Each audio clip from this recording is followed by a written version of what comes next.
सोमवार व्रत कथा। सोमवार के दिन भगवान शिव की पूजा की जाती है।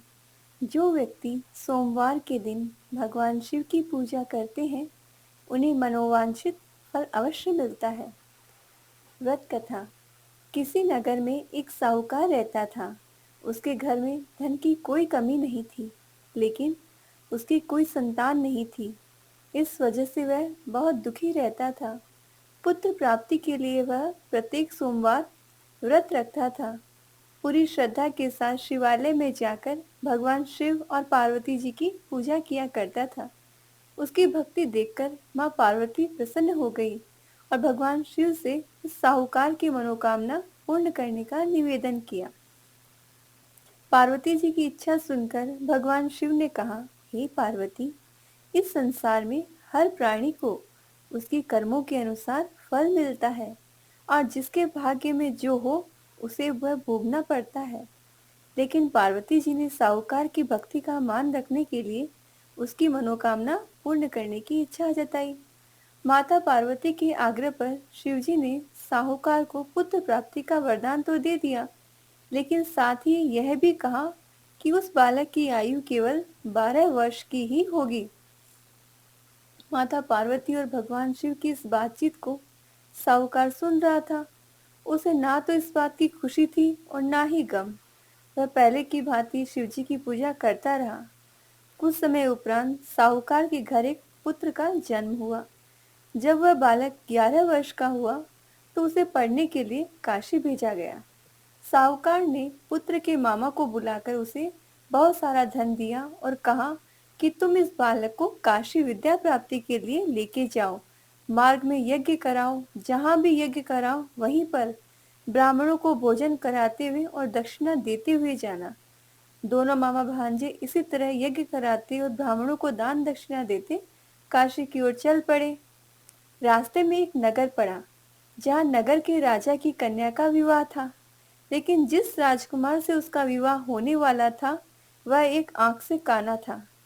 राजकुमार के पिता ने अपने पुत्र के काना होने की बात को छुपा के रखा हुआ था। साहूकार के पुत्र को देखकर उसके मन में एक विचार आया।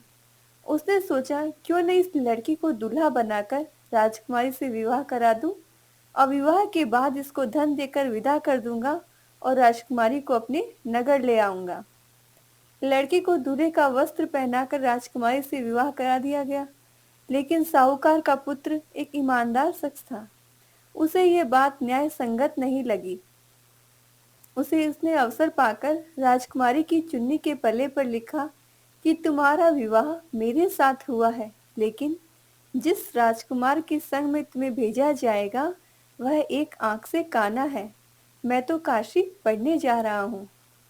जब राजकुमारी ने चुन्नी पर लिखी बातें पढ़ी तो उसने अपने माता पिता को ये बात बताई। राजा ने अपनी पुत्री को विदा नहीं किया, जिससे बारात वापस लौट गई। दूसरी ओर साहूकार का लड़का और उसका मामा काशी पहुंचे।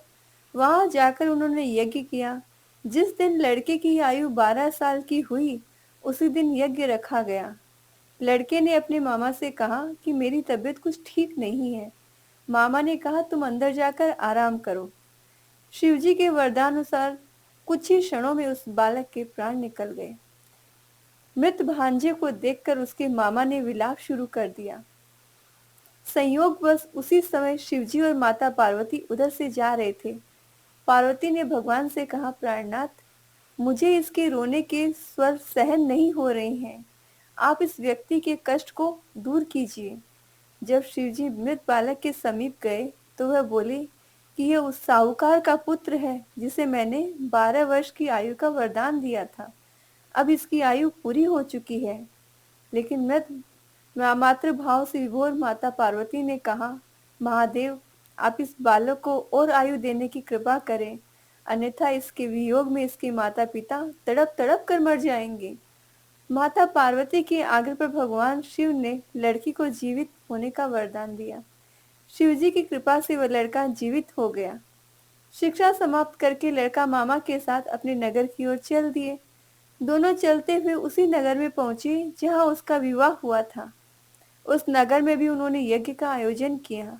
उस लड़की के ससुर ने उसे पहचान लिया और महल में ले जाकर उसकी आवभगत की और अपनी पुत्री को विदा किया।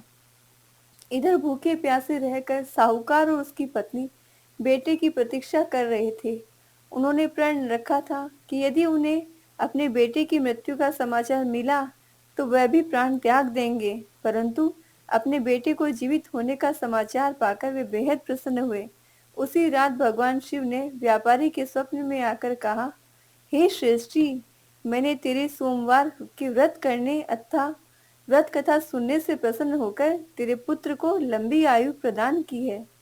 जो कोई सोमवार का व्रत करता है और कथा सुनता और पढ़ता है, उसके सभी दुख दूर होते हैं, समस्त मनोकामनाएं पूर्ण होती है।